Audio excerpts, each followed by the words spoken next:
Inilah rekaman detik-detik granat tangan Rusia dilempar dan meledak di dalam parit pasukan Ukraina.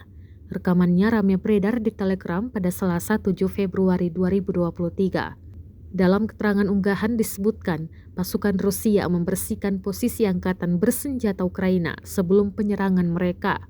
Perlahan tapi pasti bergerak menuju kemenangan, klaim militer Rusia dalam keterangan unggahannya. Tidak dirincikan lokasi penyerangan dan total pasukan Ukraina yang dieliminir. Rekaman tersebut hanya menunjukkan granat dilempar dan meledak.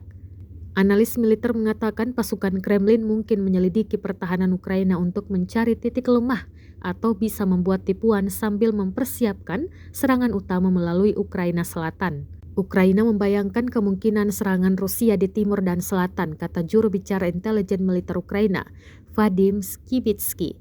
Dia memperkirakan bahwa Rusia kemungkinan besar akan melancarkan serangannya di Donbas dan juga dapat melancarkan serangan di wilayah Zaporizhia.